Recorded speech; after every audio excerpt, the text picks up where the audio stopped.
Welcome, everyone, to Take the Lead. I am your host, William Kliski. And it's me, John O'Halloran. Folks at home. So, John, we're going to start with the sport that's on your shirt.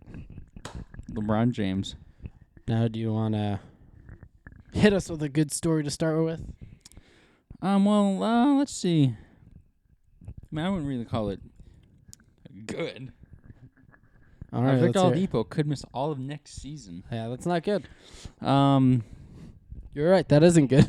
reportedly rejected contract extension that would start at $25 million with the Pacers, traded to the Rockets.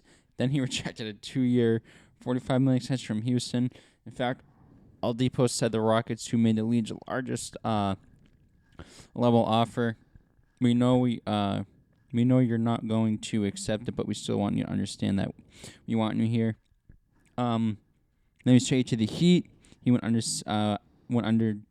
surgery on his right quad tendon. That's the same injury that sidelined him more than a year with Indiana. Even if he will miss next season, a team could sign the 29-year-old to a multi-year deal. I feel bad for Oladipo. You know, he's the type of player that could have had a good career. I mean, I'm not saying he's had a bad career so far. It's just he's always constantly injured. Yeah. That is and over the last couple of seasons, he's been coming into himself. I believe he's a 2-time All-Star. And just unfortunate with these injuries. And, you know, with already injuries and being 29, I kind of disagree with this, saying a team could add him to a multi-year deal. But it sucks that he can't stay healthy. I always liked Oladipo. I liked him ever since he came into the league. Yeah. Morant and the Grizzlies send the Warriors home Thank God. from the play-in tournament. Thank God. Warriors haven't made the playoffs since Kevin Durant left. Well, yeah. Good. Well, I mean, Klay Thompson's injured too. Draymond Green's getting old. It's basically just Curry right now. Yeah. And Warriors fans went home early. Good. What Warriors fans? Come on, get out of You here. know, all the bandwagoners. Those Warriors fans are either Lakers fans now or Nets fans. Yeah, that's pretty true. You remember, I don't know, he probably doesn't watch this, but whatever, or listen. You know, remember Nate Iverson? Yeah. From school? I Okay. think so. So I got a story for you bandwagon folks who like these kind of stories. We went to school with this kid named Nate. And when I was in high school, he was a New York Giants fan. Gross. He was a Yankees fan. Gross. And for basketball, he was a Knicks fan. Then over Gross. time, he turned to a Broncos fan. Gross. Then he turned over into a Warriors fan. Gross. Now he's a Chiefs fan. Gross. I'm like, dude, how are you like all these teams? And a couple years ago, I called him out when he was wearing the Broncos jersey. I'm like, I thought you were a Giant. I was never a Giants fan. I'm like, yeah, you were. Denying it too. Ugh, weird. Bandwagons, man. Bandwagon. Stick with your team. I hate Yeah. bandwagon jumpers. Me too. I mean, if you follow your favorite player to Fine. every team, that's fine. Like John and LeBron. Yeah, but I don't cheer for the Lakers. I cheer for LeBron. He only likes LeBron because their names rhyme. Yeah. That's it. That's all. Speaking of LeBron James, John, he should be banned from the playoffs. No, he shouldn't. He violated health and safety protocols by attending a promotional tequila event. That's LeBron. They won't do anything. Dennis Schroeder, who he missed 7 games recently due to also disobeying those protocols. So LeBron should miss 14 days. It's LeBron. They're not going to do that. It's a violation of the agreed-upon protocols. And we have in other comparable instances around the league, and it has been addressed with the team. I think he should be gone for 14 days. You can do it after the season. Because we don't know if LeBron's vaccinated. Because he wants to keep it private. So he could be unvaccinated for all we know. Or he probably didn't get it. What? Or maybe he didn't get it. We don't know. We'll never know. Only Nope. LeBron knows. But LeBron should be banned from the NBA. No, he shouldn't. He should just be gone for 14 days. No, it'll be after the season. When he's enjoying that 5th championship. In what, 27 tries? Hey, 5 is better than none. And I have them winning the championship over the 76ers. I just don't think that Nets team's going to be able to pull it off. You don't think the Celtics can pull it off either? Oh, I thought you were doing that. Oh, no. It's just No, Yeah, I but don't see the Celtics getting past the first round. Tatum's a superstar, though. I can tell you that much. Oh, yeah. But having not Jaylen Brown's going to hurt them. Yeah. Also true. But speaking about LeBron, LeBron-y. Steph Curry on LeBron James' game winner. I've seen it before, about 5 years ago. To follow up real quickly on what Gareth asked you, as a guy who's hit so many demoralizing shots, what does it feel like being out there when you're a few feet away and you see the ball coming in from 30 feet and it goes down? Well, I've seen it before. About 5 years ago, I know what it's like. So this one I was a little further away, so I ain't feel too bad about it.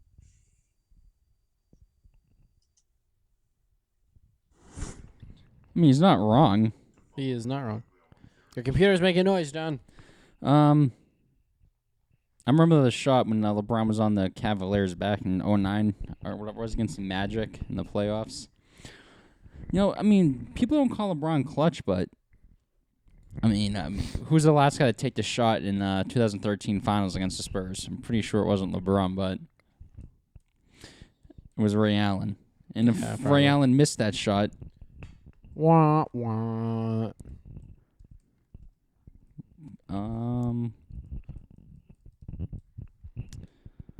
Warriors, where's the one against the Magic? Why were they against the Magic?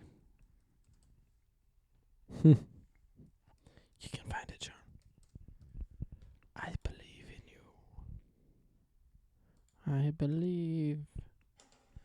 I believe in this ad. Why do they put ads? NBA, you don't need fucking more money on your YouTube channel. You already have more money than... They need it for their decreasing ratings.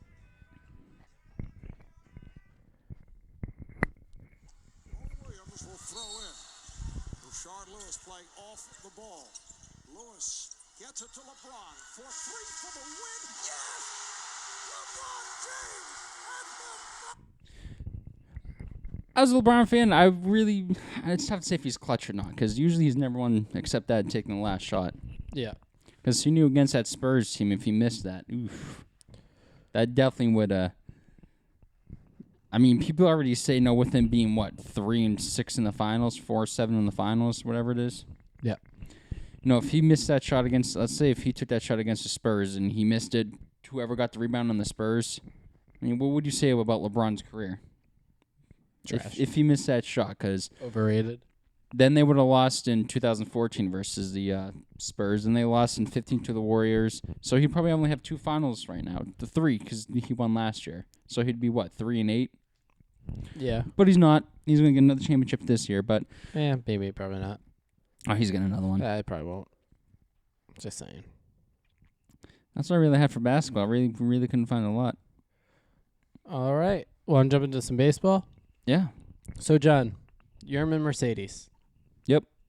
Home run, 3-0 pitch, leading 15-4. Yeah, I definitely would have. I would not would have swung. I mean, you're already clapping the cheeks. So you're fine with that unwritten rule? No, I don't want him to swung. I mean, you're already smashing their cheeks, so. Yeah, but teams can come back. Wasn't like in top of the 9th. Well, I don't think it was the 9th. Might have been like the 8th. I don't see a team coming back from 16-4 in 2 innings. If that happens, 15-4. 15-4, then if you fucking fought 15-4 lead in 2 innings, you seriously got some help. So this I brought need up help. baseball's unwritten rule book. So John, Mm-hmm. I'm going to read you some unwritten rules, and you tell me your thoughts on them. Okay. Okay? Don't steal bases, swing at 3-0 pitches, or otherwise run up the score when ahead by a large margin. Don't steal bases. Swing at 3-0 pitches, or otherwise run up the score when ahead by a large margin. So basically the one we were just talking about. All right, I disagree to steal bases. I mean, this goes into if it's a close game and you got a fast guy in first base, I'm having him steal. So you don't have the chances to grab into a double play.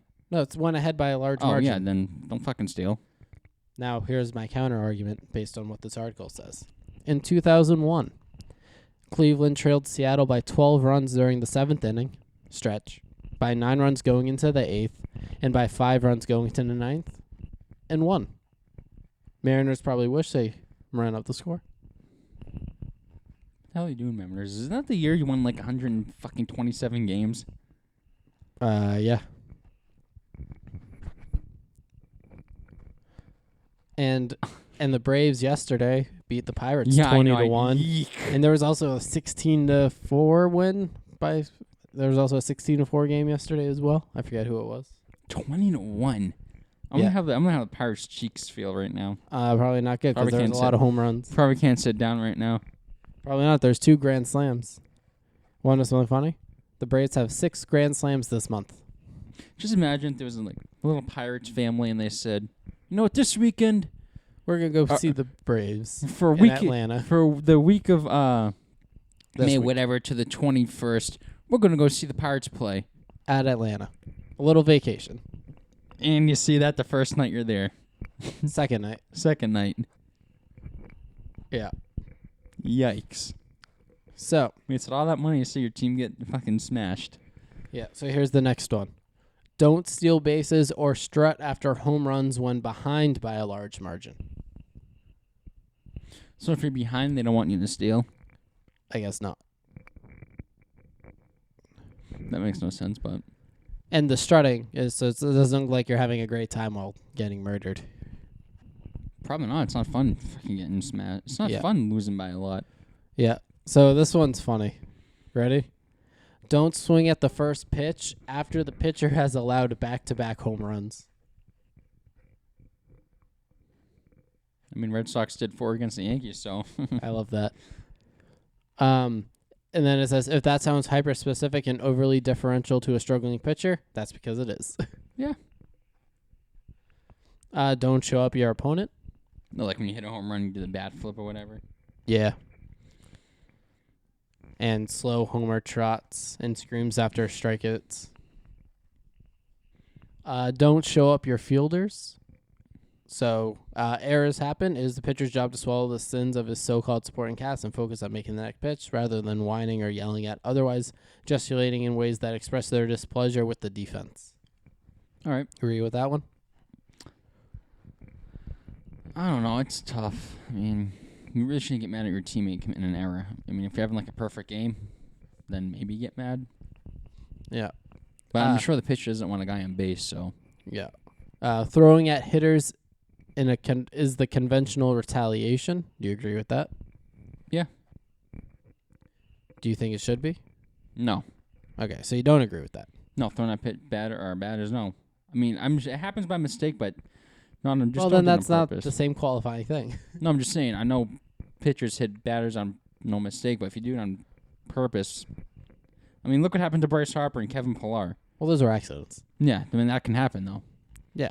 But usually when they intentionally do it, they'll throw it low. Yeah, right at their ass. Yep. Pitchers relieved mid-inning must stay in the dugout until the end of the inning. I don't know. All right. Don't step on the pitcher's mound. Yeah, I wouldn't do that. Don't walk in front of the catcher. I'll do that.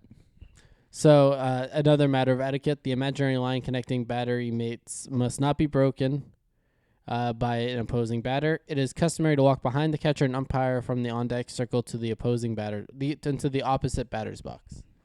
I don't think that one really matters. I mean, who Yeah. cares? Don't talk about a no-hitter in progress. That's superstitious. Yeah, but everyone does it, though. I mean, you go on Twitter and someone has a no-hitter, it's all over the place. Yeah. I'm going to save this most controversial one for last, okay? Never make the first or third out. A third, obvious, don't use your closer in a tie game on the road. Yeah. More so just saving your closer. Don't yell anything when an opposing fielder is trying to catch a ball. I did that. That's exactly the video that just linked. Yep. Center fielder gets the ball. Well, of course, not every ball, but when a fly ball is within range of the center fielder and a corner outfielder, the center fielder gets priority. Mm-hmm. Never rub the area where you were hit by a pitch. It's a macho thing, okay? Yeah, but if That's what it says. Rollins Chapman slips and throws 105-mile-an-hour at my ass, I'm rubbing that thing till it feels good. So here's one that I disagree with at first, okay? For adult fans, if you catch a foul ball, give it to a nearby kid. I mean, I would. I mean, it's just a baseball. I don't know what I'm gonna do with it, or give it to some pretty lady and say, "Hey, my number's 603." Want to know why I disagree with that at first? Why? I still have never caught a foul ball, so I want to keep that first one. Yeah. Every time after that, I'll give it away. I'll probably just give it away anyways. I mean, And it specifically says foul ball. Home runs are different. but if it's one of those little kids, here, you're not getting it. I hate when we go to a Red Sox game. Those kids, right here. Shut up and just put your fucking. There were glove so out. many of those when I went to Tampa during batting practice. So all the anno- kids. Like I'll watch one of Zach Campbell's videos every once in a while, and you got people who are like Will's and I age. Right here, dude. All that Zach Campbell does is yeah. I never yelled. no. But here's the most controversial one. Ready? And I really want your in-depth analysis on it. Yes. Don't bunt during a no-hitter. I would bunt. I don't want to get no hit. So this leads to another article. Where are you? I guess I need to re-click it. Here's what some players think. Go away. I accept cookies. What kind? The internet kind. Oh. So they asked 30 players. 14 said yes, 16 said no. So it's almost pretty close. Yeah. So this was the play in question. The bunt ends perfect game for Justin Verlander. Or wait, that's not the one. What was this one?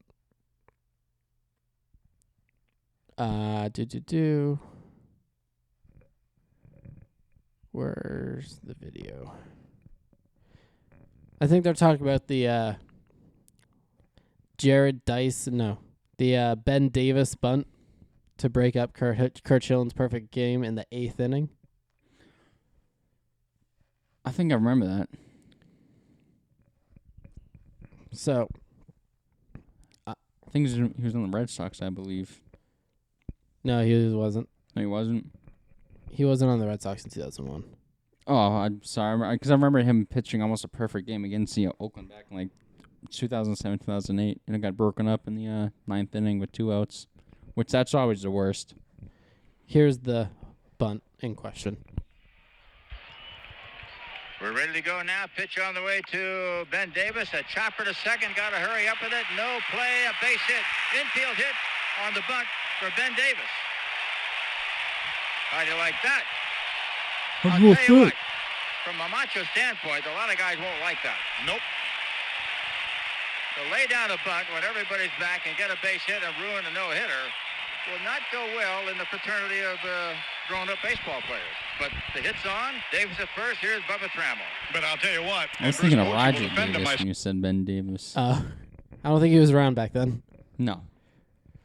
Yeah, I was like, I don't care what inning it is. If it's a close game, I probably wouldn't try to bunt. And if it was like 15-0 perfect game, but like it's pretty useless. I don't want to get friggin' But if it's like 1-0, 2-0 in the game, it's like that's close. You can't score if you don't get anyone on base. No, you don't want to be part one of those friggin' statistics to get your team getting no hit. Yeah, just like people who bunt into the shift. Freaking brilliant. Yeah. So those were some unwritten rules in baseball. I like those. Now, let's go from unwritten rules to MLB history. We mentioned the Braves' 20-1 win over the Pirates. The Braves made history with that. So, the Braves obliterated the Pirates 20-1, which marked the 8th time in franchise history that the Braves would score 21 more runs in a game. Austin Riley hit 2 of the Braves' 7 home runs on the night. 4 different hitters tallied 3 hits, and Ronald Acuna and Ahir Adrianza each had grand slams. Every position player for the Braves recorded at least 1 hit. Crazy. 20-1.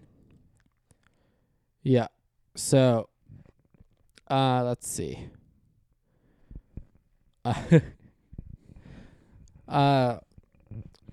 They eventually put a position player on the mound, infielder Wilmer Defoe, right? Yep. 8 of Atlanta's 20 runs came off Defoe. Well, next time they need a position player to pitch, I'm sure he's not going to be the one that gets called. He has a career ERA of 72. He hit 1 inning, 8 runs, 40 pitches. He became the first true position player to give up 8+ runs on the mound in almost 80 years. Last to do it, Hank Leiber for the Giants versus the Phillies on September 25th, 1952. He gave up 9 on that day. Now for the bit of history. The Braves are the first team in MLB history to have 7+ home runs and 2+ grand slams in a single game. That'd be a fun game to go to, though. It really would have been. Speaking about games, Will and I went to the Red Sox game last Sunday. Cursed. We're giving them good luck. They were about to win. It was top of the 9th. Shohei Ohtani's up. Will and I's like, we're going to do this. 2 games, they're going to win 2. We went to this. Shohei Ohtani hits a game, hits a home run that took the lead. And first, Mike Trout hit a blue pop-up in. 3 Red Sox players run at the same time and just drop it. They didn't drop it. It was perfectly placed in between them. We're bad luck, and we're planning on going at least 1 or 2 more games. And guess what? We're going to fucking make them lose again. Yup. But let's jump from history to one player's wild month that can be detailed in one picture. Ready for this? Mm-hmm. So, catcher Jacob Nottingham had a really crazy month. So on April 22nd, Yep. the Brewers activated him from the 10-day injured list. Mm-hmm. On April 22nd, the Brewers designated Jacob Nottingham for assignment. Okay. April 28th, Seattle Mariners claimed Jacob Nottingham off waivers from the Brewers. April 30th, Mariners activated Jacob Nottingham. May 1st, Mariners designated Jacob Nottingham for assignment. May 2nd, Seattle Mariners traded Jacob Nottingham to the Brewers for cash. So we went back to the Brewers. Yep. May 13th, Brewers designated Jacob Nottingham for assignment. May 20th, Mariners claimed Jacob Nottingham off waivers from Brewers. What the hell? Does it keep going? That's it. I wonder if he's still on him. He has not played for the Mariners yet. What a crappy feeling knowing that happens. It's hilarious, though, right? Yeah. It's funny, though. He was in the lineup the night of the trade to finally make his 2021 debut for the Brewers. And they pulled him. No. He went 2 for 4. Had 2 home runs and 3 RBIs. It was not enough to stop the Dodgers as the Brewers lost 16-4 that game. Yeesh. So he basically got all the runs for the Brewers. Yeah. Poor guy. Yeah. He might play as a starting first baseman for Seattle. But Until they designate for assignment and gets claimed by the Brewers. yeah. But isn't that crazy? For a month, just back and forth between the Mariners and the Brewers. It's like, can you just decide which team wants Yeah. me? And speaking of Mariners catchers, Seattle Mariners catcher Jose Godet becomes the 20,000th player to make his MLB debut. 20,000. Yes. Holy crap! That's a lot of effing players. And guess what the final score of that game was during his debut? 6-3. The Mariners lost 16-1. So the Mariners are pretty good at giving up a lot of runs. Yep. Maybe we should go see them play the Red Sox. We have a chance to see them the Red Sox score a lot of runs. Next weekend. They play them next weekend? They do. Even though, once again, we'll probably F it up like usual. Probably. But, so the Mariners tweeted, "Who is Jose Godet?" And then they're like, "Welcome to the show and baseball trivia lore, Jose." Jesus. 16-1, then 16-4. The fuck is going on in Seattle? Yeah. Could be worse. Could be 20-1. Yeah. So, do you want to talk about no hitters or players begging for mercy? Let's do both. Which one do you want to do first? No hitters. All right, no hitters. There were 2 no hitters this week. That's 6 on the season. Well, 7 if you want to count. Yeah, Bumgarner's. Spencer Turnbull and Corey Kluber throw no hitters on back-to-back nights. Want to know the funny thing is about the 6 no hitters, not including Matt Bumps? What? Against the same 3 teams: Rangers again. Mariners twice and Indians twice. So we got to go see the Red Sox play the Indians, the Mariners, and the Rangers. Yeah, All right. but this is like there'd be no hitters if those 3 teams weren't a thing. No, there wouldn't be. They just suck at hitting. There'd be no, there'd be 0 no hitters this year if those teams weren't around. Yeah, but I thought that was hilarious. Jeez. Ready for a team begging for mercy? Yeah. Let's talk about a low A minor league team. Okay. So let's see. What's their team name? The Palm Beach Cardinals. They had the misfortune of facing New York Mets ace on a rehab assignment. Oh my God, I had to face Jacob deGrom. Yup. Yikes. So, want to hear how that went? Yes, I really want. I gotta hear this. So, at one point, the Palm Beach Cardinals tweeted, "Jacob deGrom is throwing 102 miles per hour. Someone send help." And then, Jacob, you're playing against a bunch of 18 and 19-year-olds. What are you doing? So, here's how the 2020 fifth-round pick L.J. Jones fared. And there's another tweet from the Palm Beach Cardinals saying, "Come on, Mets, what do you expect us to do with this?"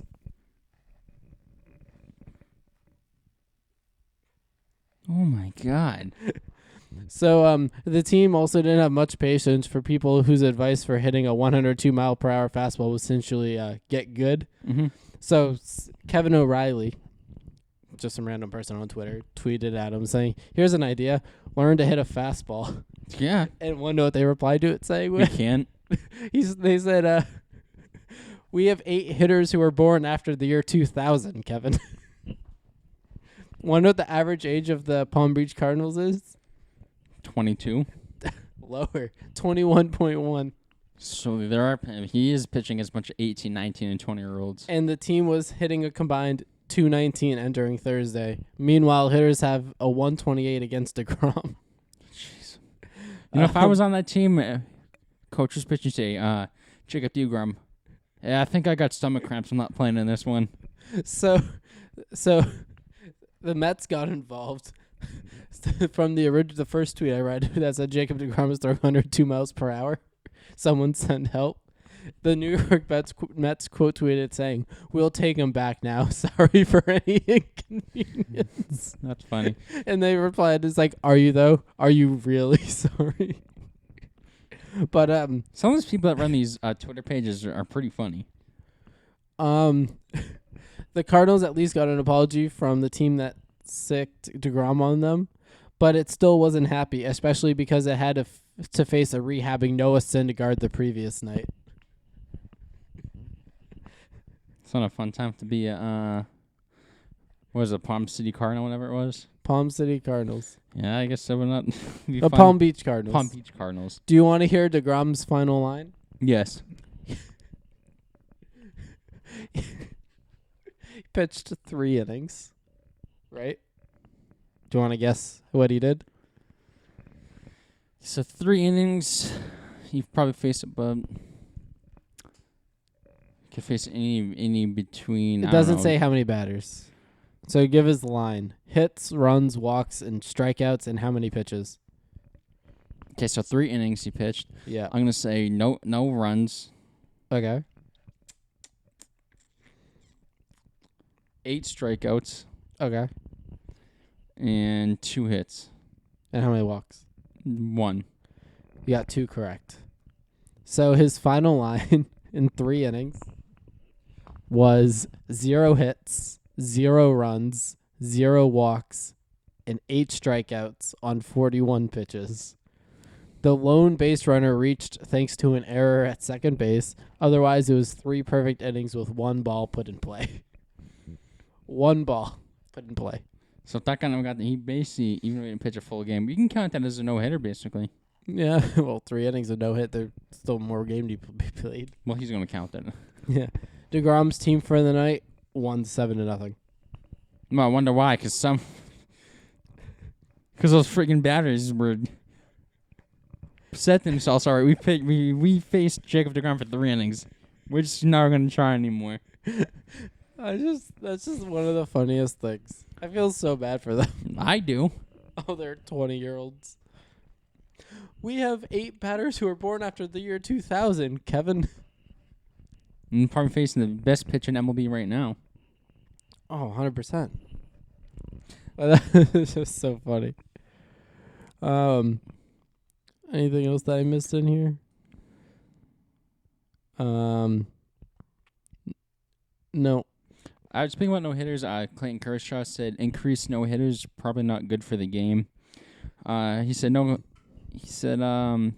no-hitters are cool, and I have all the respect in the world for Corey Kluber and Madison Bumgarner. And all those guys that have thrown no-hitters, Kershaw said, but to have one happen every night, it's probably not good for the game. I gotta disagree with him, I really do. Because all the baseball games I've been to throughout my life, no, I mean, you don't really go in there thinking about a no-hitter, but no, you're sitting down and you say to yourself, it's pretty cool to see a no-hitter. Yeah. No, for Clayton Kershaw, who's thrown, I think, 2 of them, I think no-hitters are perfect for the game because I agree. how many times do you really see it? Except this year, we're already 2 months in, there's already 6 no-hitters. 7 real. because I'm counting Madison Bumgarners. I think you really should. I mean, you go into that game not thinking you're going to see a no-hitter, then bam, top of the ninth, bottom of the ninth, the guy's one pitch away having a no-hitter, and I just think no-hitters are good for the game. I agree.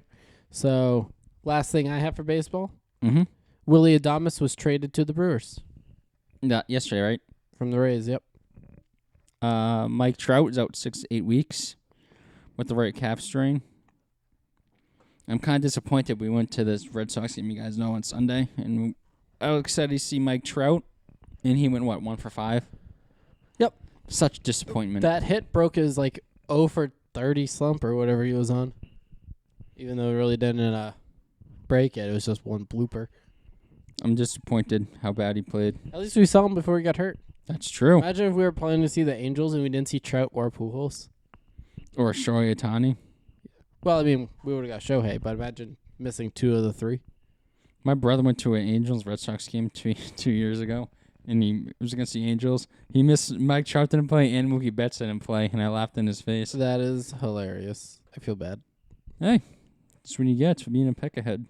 Yep. Remember we talked about Felipe Vasquez? Yep. Found guilty of sex assault of a teen girl. Yep. Well, the grand jury in Washington County late Thursday returned a guilty verdict on 15 of the charges facing Vasquez, including sexual messages, unlawful contact. I just don't get, you have a lot of money as being a professional. I don't know how much money he made, but you literally can use that money, go downtown Pittsburgh and get prostitutes, get hookers. Not even that. You probably could pick a woman out of the crowd and say, you see the brunette up there? I want her in my hotel room after. I just don't get how you can look at a 13-year-old girl and get turned on over it. It's disgusting. A 13-year-old girl and you're sending pictures of your wiener? That's, It's disgusting. Can't fathom it. I mean, it's messed up. I mean, I just don't get how you can look at a child and get turned on by it. And he knew what he was doing, too. It just, I just can't, just no words. No, it's messed up. Fenway Park will return to full capacity May 29th, which I'm excited about. The Red Sox will welcome a full crowd at Fenway start May 29th when they host the Marlins. Team President and CEO Sam Kennedy said in a statement earlier Monday. Today's update to opening plan will allow Fenway Park begin operating at full capacity beginning May 29th for games concert throughout the summer. We thank Governor Baker and numerous public health officials who have been extraordinary partners, guiding us way through every step. The Red Sox opened Fenway at 12% capacity for the first 16 home games of the season before expanding to 25% in a Jumping to 100. in line with state regulations. Most recent 6-game homestand that ended Sunday. Boston will host 3 more games, May 25th, 26th, and 28th at 25% capacity before welcoming a full house for the final 2 games of its next homestand. In the last 56 games of the season, according to a Red Sox spokesman, marks will be required by masks. I said marks will be required by fans attending the game May 25th, 26th, and 28th. Once Fenway expands to full capacity, the club will allow CDC state guidelines related to mask wearing. So it's good to see Fenway going back to full capacity. I think there's other teams doing it too. I think it's great. But I don't know how people feel about the whole mask thing. How I think, you're outside. I don't think you really need a mask on. But teams like who play in domes like the Rays. The one team that plays in a dome. The one team. You should put your mask on. You're outside. You don't need one. That's how I feel. I know people are going to disagree with me. There are so many people unmasked. Yeah, I didn't have. I'll be honest. I didn't have mine on. I was outside. Did anyone? There was some people did. Sure. There was some people way in front of us.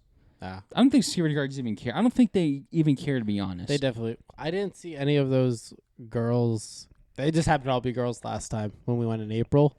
It's like all the, like carrying the signs around. It's like, wear your mask. Yeah, I didn't see them. I didn't see them this time. Nope. So, anyways, it's good to see Fenway back 100%. yeah, go Fenway. My nose is stuffed, so I'm sorry. I'm apologizing. Any more baseball? I'm out of baseball. That's all I have. All right. Hit us with a football. Football. The Falcons are reportedly looking to move Julio Jones. I have that one. Oh, you do? Yeah. Go ahead. Jones set to draw a base salary of $15.3 million during the 2021 season and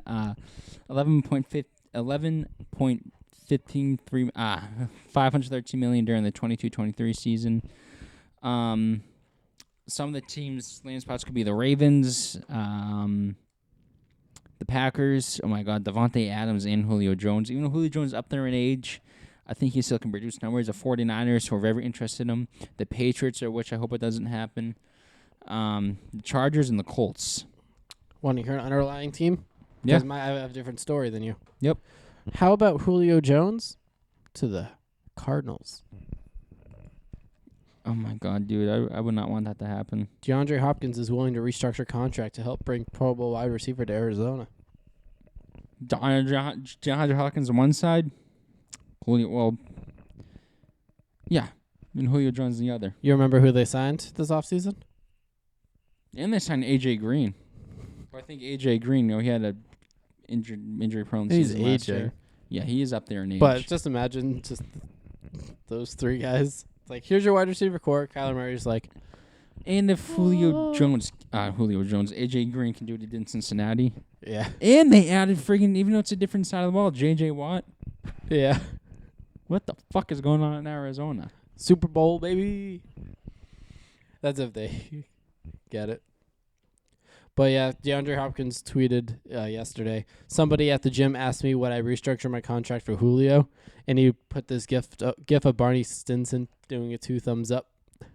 Dude, I mean, those two. Even like I said, Julio Jones, he's up there in age, but freak. Yeah, And so Kyler Murray's an explosive quarterback too, in my opinion. yeah. The Cardinals have 13-5 available. That's a little less than Jones's 15-3, so restructure it a little bit. Yeah. Dumb contract. Sign him get him a trade, sign him a 1-year deal, see how we can do. Well, he has 3 seasons on a contract. Oh crap, that's right. But So his next 2 are 11.5. they can make it work, but they'll just be under the salary cap for the next 2 years, or over the salary cap for the next 2 years. Yeah. Which having Julio Jones, I would deal with. Yeah, it'd definitely be interesting if that happens. Yeah. Let's see. Do you have any more football? Yep. Zach Ertz will be a no-show for Eagles' voluntary off-season workouts, pursuing a trade to be released. I'm really sad by this. 3-time Pro Bowler. Ertz has 561 receptions for 6,078 yards and 36 touchdowns in his career. He has the 4th most catches for a tight end in NFL history after his first 8 seasons, along with the 9th most receiving yards. The 30-year-old Ertz has had the best season in 2018, catching 160 passes for 1,162 yards and 8 touchdowns. Ertz is also a Super Bowl hero in Philly, catching the go-ahead touchdown pass in the 4th quarter of the team's Super Bowl victory over the Patriots. The Eagles obviously like to find a trade partner for Ertz, but would save $8.5 million in cap space if they designate him as a post-June 1st cut. So, Zach Ertz, I just want to say thank you for everything you did in Philly. It definitely sucks to see you go, but I think Dallas Goedert is going to be a fantastic tight end. Yeah, I agree. So, John. Mm-hmm. Trevor Lawrence. Draft day. Sent the Jaguars to voicemail 3 times before they picked him. I would have. I want to play for the freaking Jaguars. So, as it turns out, let's see.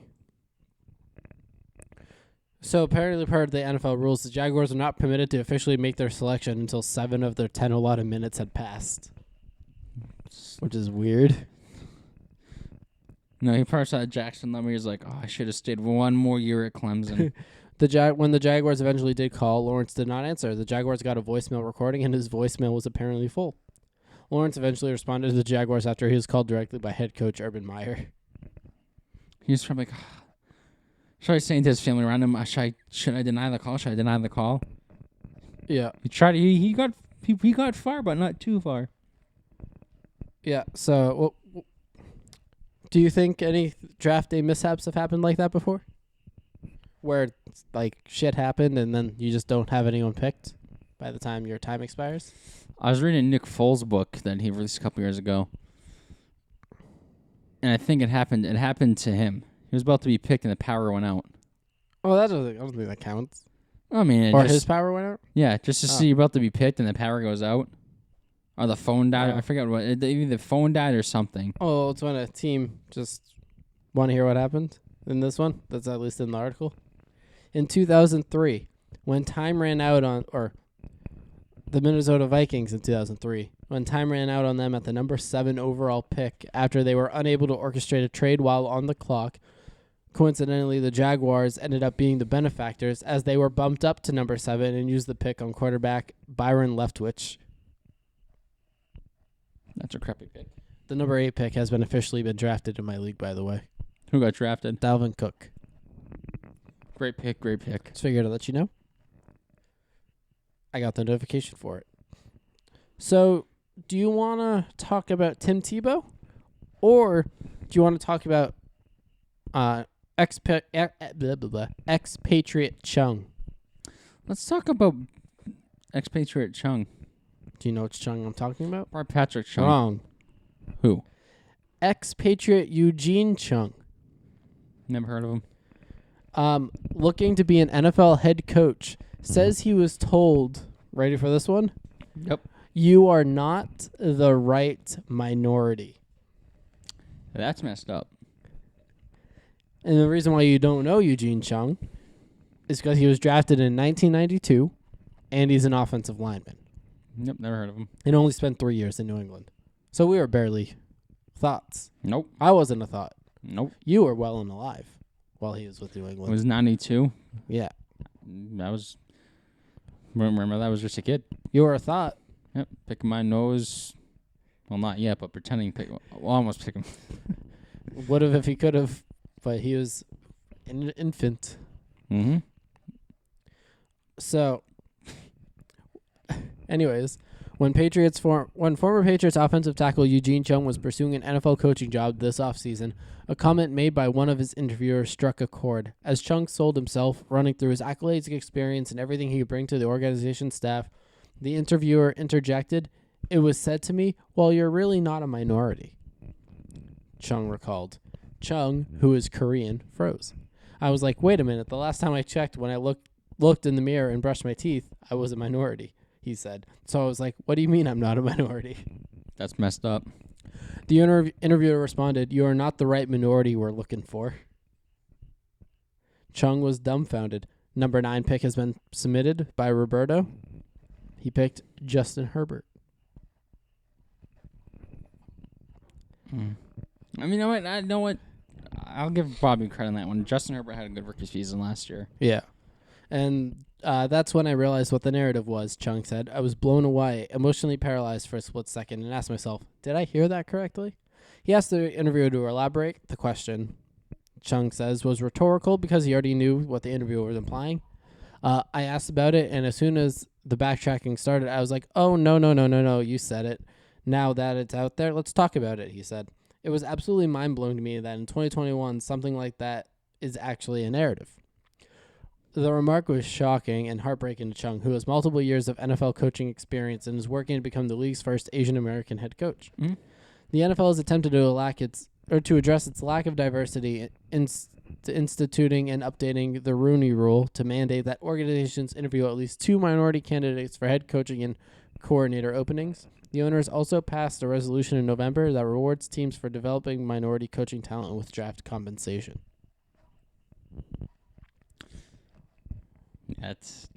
That sucks. I feel bad for him. Let's see. After his playing career ended, Chung worked in the private sector for a decade before returning to football. He earned his first coaching gig in 2010. You should know him, you dick. When he joined Andy Reid's staff as assistant offensive line coach for the Eagles. Reid, I'm just messing with you. Reid left for the Chiefs in 2013, and so did Chung, who maintained the same position. Oh, actually, I take back my take back. Chung returned to the Eagles in 2016, this time joining the staff of Doug Peterson. He took on an expanded role with responsibilities involving the tight ends and running game in addition to the offensive line, and won a Super Bowl ring for Philadelphia's victory over the Patriots in 2018. Chung parted way with the Eagles in January 2019 after his contract expired and hasn't been on an NFL staff since. Yeah, I have no idea who this guy is, but hey, at least he helped the Eagles win the Super Bowl. That's all I care about. He was drafted high. He was the 13th pick in the draft. Really? Yeah. And then he said, for me in this profession, I don't think I'm looked at as a minority, he said. Whether that's good or bad, I don't know. I never heard of him. So, I read that headline and I was like, holy crap. 10th pick has been submitted.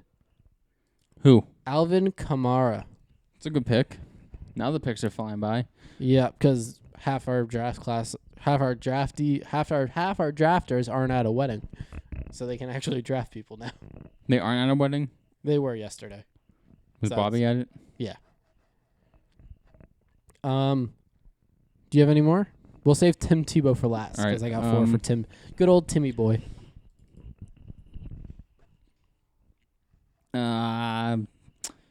So pretty much Julian Edelman came on and says Cam Newton's going to have to beat out the young gun Mac Jones.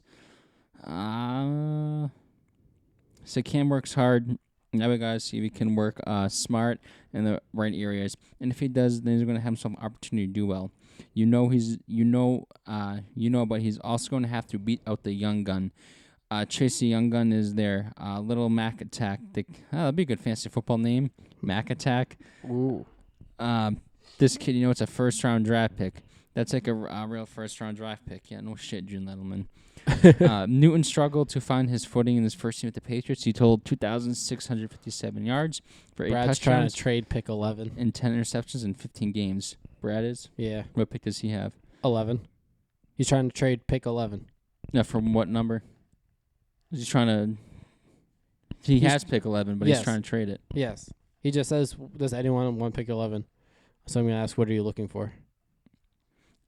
He did, however, rush for 592 yards and 12 touchdowns. The Patriots re-signed Newton to another 1-year deal. It's obvious that, Cam Newton's going to have to outplay Mac Jones and come OTAs, training camp, and preseason. Mm-hmm. But, I don't see too many people getting drafted number 15 overall just to sit for a year. Aaron Rodgers did get drafted and sat pretty long and waited for his opportunity, but yeah, I'm comparing fucking Aaron Rodgers to Mac Jones. What the hell? No, you're comparing Aaron Rodgers waiting for Brett Favre to step down. Yeah. to Mac Jones to Cam Newton. So if Cam Newton plays like he did last year, Mac Jones is taking over. Yep, for sure. And speaking about the Patriots, Robert Kraft on Tom Brady, and he did so much for us. We're excited to have him. He said while in Beverly Hills, he's a great guy. He's a great guy, and he did. He's a great guy, and he did so much for us. I love him. Obviously, Tom Brady returned with the Buccaneers in Week 4 of this upcoming season. It'll be the first time playing in Boston since joining the Bucs. We should. I should host a viewing party for that game. That'd be fun.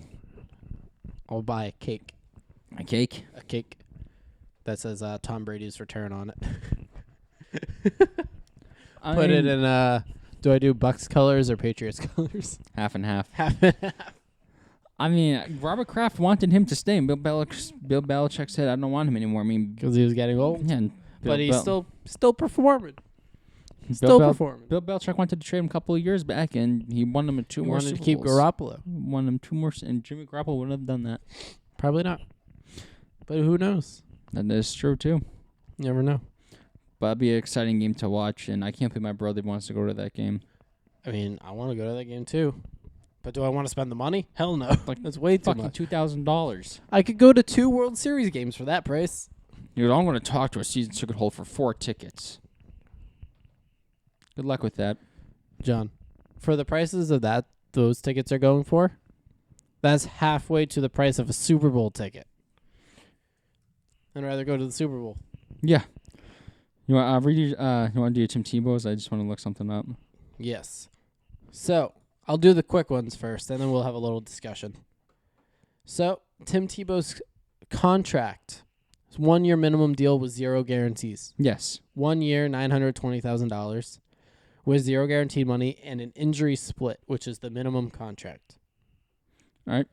So, his spot on the roster is not guaranteed, and he is in a crowded tight end class with Chris Manhurst, Luke Farrell, James O'Shaughnessy, Tyler Davis, and Ben Ellefson. Yeah, I mean, yeah, he's not going to make the team if people are getting mad about it. Yeah. So, Tim Tebow apparel, #1 seller in all major NFL shop categories 1 day after signing. I like that. Just piss the people off even more. It really is. He's wearing the number 85. Oh, and I want to hear something else? Yeah.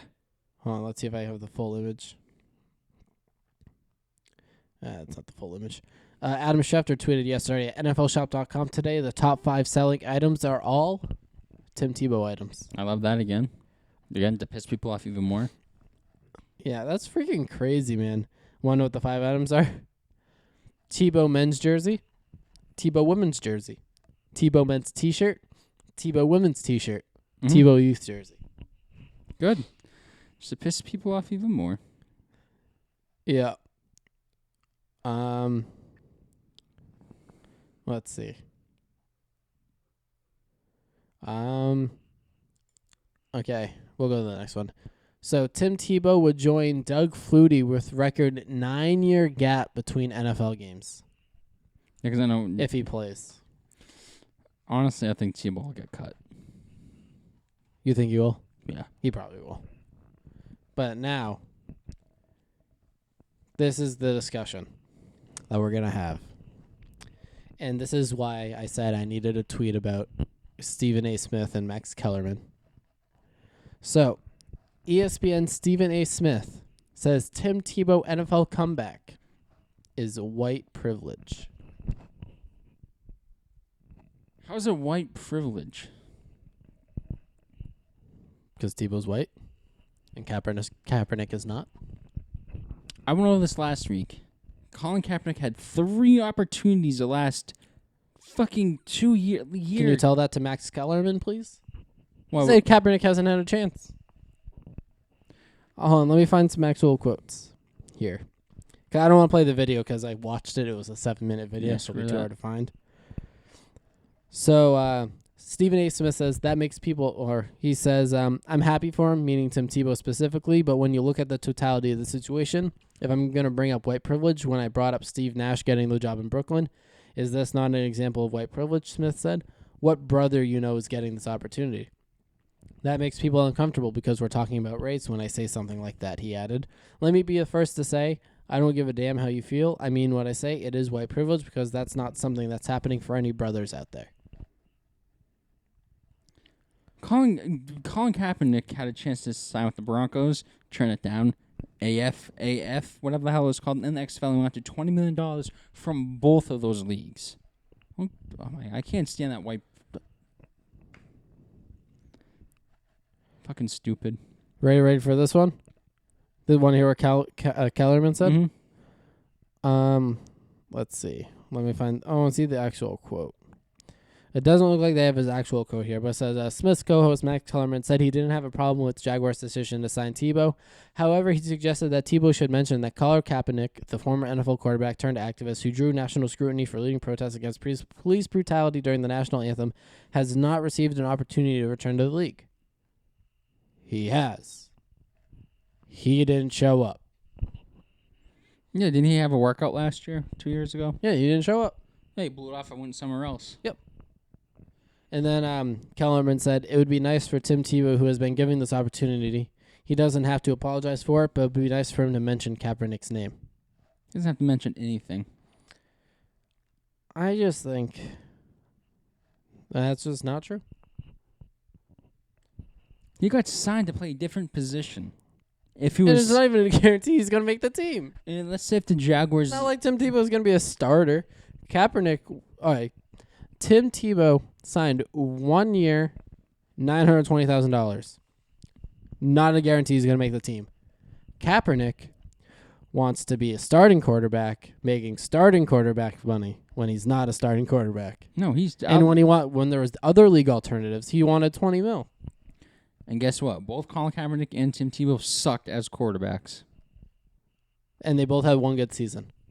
Yeah. And then downhill. Mm-hmm. And if Kaepernick wants to come back, sign 1 year, $920,000. That's a tight end. Yeah.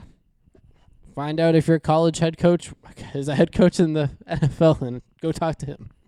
Yeah, I mean, Because that's another reason for Tebow. He knows Urban Meyer. if he signed to be a quarterback, then you could say, It'd be a different story. All right, then he's 33 years old. Why are they bringing him in? And Colin Kaepernick's got he got signed to be a tight end, and he's probably not going to make the team. For a contract less than $1 million. Kaepernick wants like 20 at least. And the Jaguars probably did it as a stunt just to piss all you snowflakes off. And guess what it did? Brought them a whole lot of money. They probably made more money from his jersey sales already than Tebow's contract was worth. Mm-hmm. And he's not even guaranteed to be on the team. No, I don't think he'll make it. I really don't. And all that money's going to go into Tony Khan's pocket, straight into AEW. Yep. I'm just kidding. How do you get a wrestling reference in there? But anyways, John, where can they find you on the internet? You guys can follow me on Instagram at JohnO'Halloran15. You can follow me at Twitter at underbar John O'Halloran. Almost forgot my Twitter. If you guys want to follow my subscribe to my YouTube, John O'Halloran. I'm doing a vlog tomorrow, so go support me.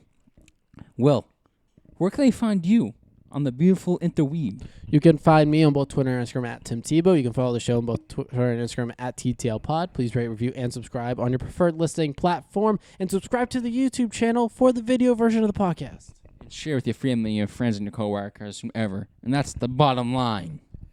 Because take the lead. Said so. And we will see you next Bye, week. baby.